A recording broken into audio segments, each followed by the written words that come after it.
You're watching NFT Talk Photography with Brick Astley.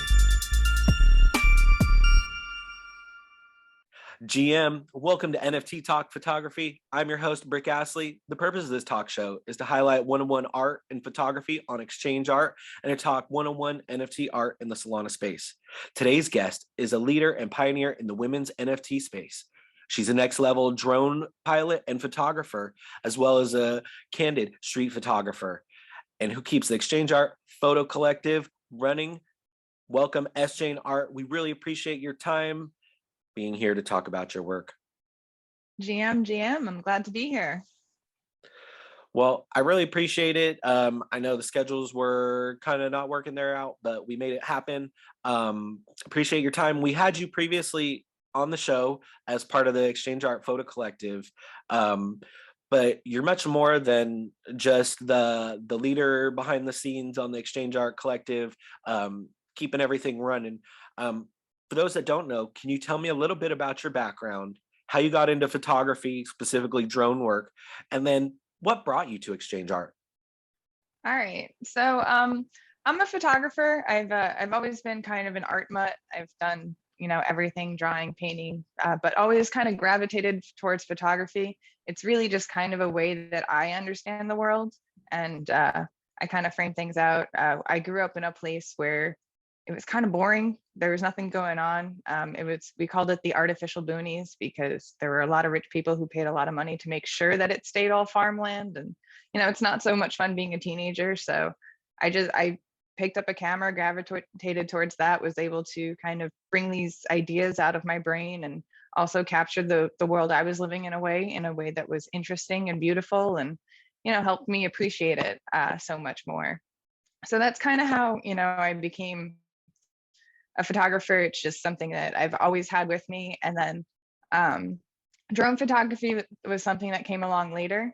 I thought drones were really, really cool, but wasn't very interested in getting them just because of how big they were originally. But I think it was like 2015, I watched the DJI, the promo thing where they were releasing their new drone, and the CEO pulled it out of his back pocket. And I was like, oh my God, you could like take that and go hiking and like get to go and see, not have to lug a whole bunch of equipment. And a couple months later, a friend of mine actually had one and he let me use it. And it was just the most life-changing experience for me. It was like having the coolest race car or RC car you've ever played with, but also like strapping a set of wings to your DSLR. And for somebody who was always climbing up on things to like get the shot, it just completely game-changing, opened up the world to just being able to bring in this whole new perspective. So yeah, that's kind of how I got to the drone stuff. And then I found NFTs, kind of heard a little bit about it. I remember seeing like an NPR article that was like, what's an NFT, back in like January of 2021. And so it took me a while, to finally I was watching the space. I had some friends that were involved with some projects. And once I found Essjayne Art, it kind of clicked for me. It was like, I've had, this body of work that I've been building for, 20 years or so, just like being able to finally have a place for it. I've always been a photographer, but I've not been a very successful photographer in selling things because I don't shoot commercially stuff, or like I never wanted to shoot. I have a lot of respect for people who can do weddings and bar mitzvahs and sweet 16s and all of that, but like it just never was my thing. And so I have this very distinct style that I kind of developed, and I like shooting things because I like to see them that way and present them that way. And NFTs kind of opened this world for me that like, oh, there are people out there who appreciate the things that I make and the things that I am creating. And like, I can just give them there's no printing, shipping, selling, like, we can work that out, but like, you just appreciate the artwork. And it's just been so amazing. And the community that I found through Essjayne Art and, connecting with all these people, the fact that like the devs are so involved in the community and that everybody is just there to kind of like pump each other up, and there's not this ego battle that like comes with Web 2 and trying to like do things for likes, but actually like exchanging, genuine conversations and asking questions and, learning from each other. Like the creative velocity of my ideas has gone up so much from being in this space. And I think it's just, really incredible. Well, we're really grateful for you to be a leader in this space, especially primarily the Solana ecosystem and with Essjayne Art. I want to get into some of your collections. You have 2 collections up, the Beginnings and Earth Paintings. We'll talk, I want to talk briefly about the Beginnings, and then I want to talk a little more on the Earth Paintings. So let me pull them up real quick. So the first collection, the Beginnings, can you tell me a little bit about this collection, what it represents, the meanings behind this collection? All right, so the Beginnings is kind of it was an intro to, so I have a very diverse body of work. I've been shooting for just about 20 years, and so these are just kind of images that I love, a kind of introduction to the different aspects of some of my style. I did a mix of drone and some I used to do a lot of urban exploring, so there's a bunch of asylum photos in there. I tried to keep the earth painting stuff separate, but I hinted at it with some of these like drone shots of like little people and things like that. But it really was, I found Essjayne Art. I could only find like 1 or 2 other like photography collections that even mirrored something that like seemed like it would fit with what I do. And so like it was brand new. It was early December 2021, and I was just like, you know what, we'll throw it out there. This is, kind of a introduction to my style all around. And then, from there, I kind of was able to figure out, get my feet wet, learn a little bit about the space. It felt kind of crazy, looking back on it, releasing 22 images at a time. But I learned, and it was definitely cool. And what's absolutely incredible, and I didn't really expect, was that collection sold out, which is, makes me, as somebody who's always done photography and like understood the world that way, but like never sold something, to have a collection sell out to me is just like, it's mind-blowing. It's amazing. It's incredible. Definitely did a lot of happy dances. I bet. It's such a beautiful collection. I'm a proud owner of one of these in particular, Prince Libre. Can you tell me a little bit of the story behind that photo and how it came to be? So that photo, I love that photo. That it reminds me of, I went down to Guatemala as part of this art teacher program. We worked with an organization down there. It's a women-led organization that's all about liberating women in these villages through education and empowering them to have some agency in their lives. But so this photo was from one of the first days that we were there, and we were just kind of exploring around. We had left this beautiful little city by a lake, and we were driving up into the mountains to where we were going to be working with that organization, and just, kind of exploring, always having the camera in my hands. And I love this photo because you have the reflection of the driver over on the right side. His name is Margarito. He was absolutely amazing. But he definitely was our guide, even though we had a bit of a language barrier between us. I can speak a little bit of Spanish, and it was just really great. And then that Prince Libre is actually like a newspaper that's all about education and liberating through the people. So I thought that was really cool. Excellent. Well, thank you for sharing that, and thank you for sharing the story. I'm super honored to have that in my gallery. In this collection, you said you hinted at drone work, but let's go ahead. Let's talk about earth paintings. That's your baby. That's your drone work. This is the cream of the crop. This is some beautiful, beautiful drone work. Can you tell me about this collection, its meaning and its story? Yeah, so these are my babies. These are, I've always been somebody who kind of responds to the world around me, and this is the first body of work that I feel that is truly something that I generated. There's a lot of, I pull upon what I know, and having studied a lot of Western art history and things like that, there's a lot of reflections of, individual pieces in there. But for me, this collection is really just, I think the earth is so beautiful and so incredible. And like, if I were talking to an alien and they were to ask what it was, it's, this incredible organic computer spaceship that just, supports all of this life. And there's all of these systems that trade energy, between the sun and the moon and plants and stars. And like, it's beautiful. And so I can't think of anything more incredible than that.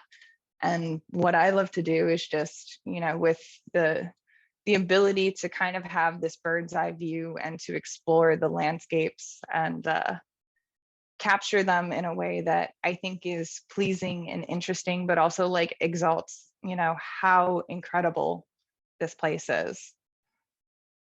I think you're spot on being able to emphasize how beautiful the earth is, and your drone work here is second to none. This is honestly, in my honest opinion, some of the most incredible drone work I've ever seen. And I'm not saying that to just say that. I truly do genuinely mean that. Like, it really moves me, a lot of these images. So I can't wait to be picking up from this collection specifically, because I'm blown away by your creativity in expressing Earth and how she is, how she presents herself. I want to talk about Ophelia. This image looks so mind-blowing. It's so cool. It looks like it's just a couple of sticks, but those aren't just sticks, are they? No, those are actually there's some fairly large logs. They're not massive tree trunks. They're big. So that was actually, I was out in Kentucky. I was out with a couple of my girlfriends. One of my best friends lives out that way. So yeah, getting to travel with the drone because it's so small is wonderful. So we were just out in the woods, and there was this creek, and I was flying around and looking at all the different textures. One of the things I love with the drone, I don't go out to try to shoot anything. I really try to appreciate and respond to the landscape that we're in. And so for me, it's kind of like scuba diving, like you take only pictures and you leave only bubbles. Having the drone is a way that I can like really intimately explore this landscape and get to know it, but not disturb it. Like even in the way that I would, if I were to walk over to there, I'd leave all these giant muddy footprints.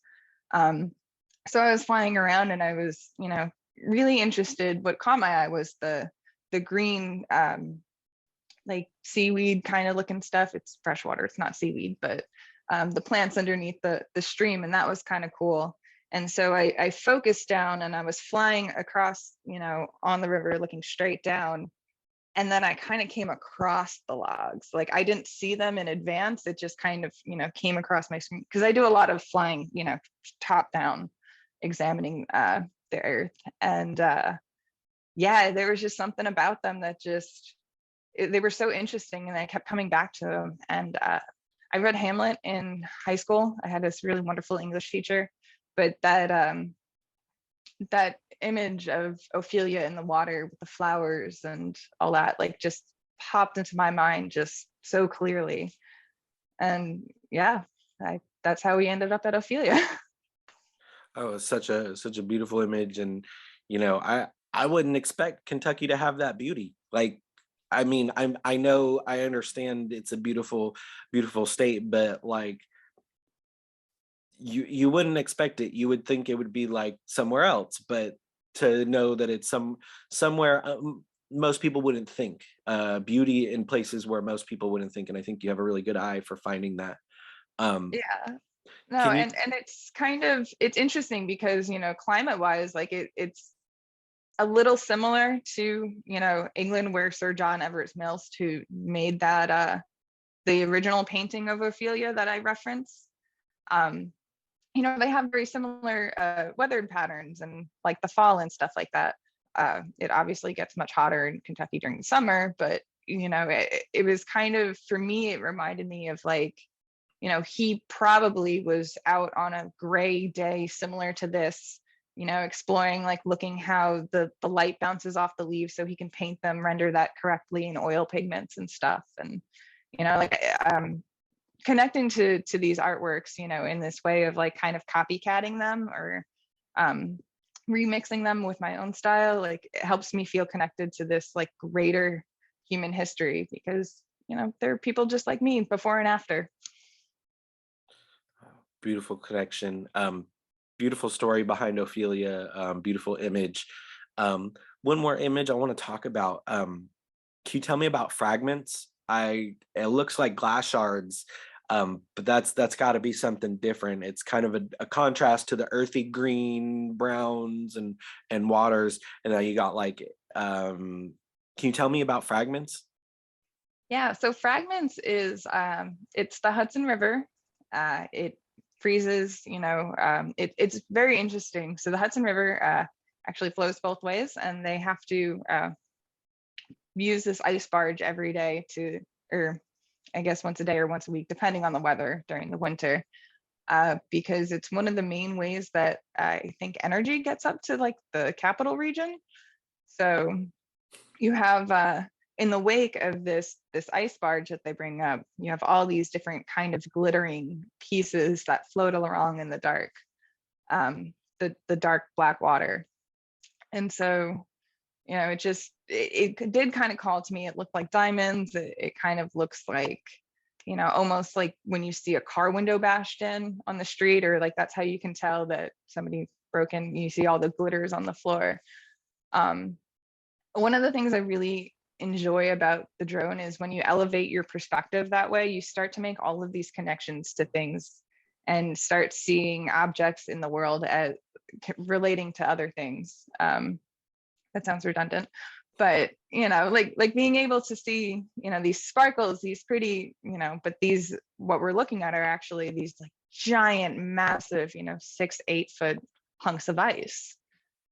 And it's really, it's a very brutal environment. Like if you were to jump in there, you'd be freezing, you'd be cold, you'd be awful. But being able to freeze that moment in time and look at it with this distance, you can appreciate the beauty in it and the kind of shine in the world just as much as the world can affect me.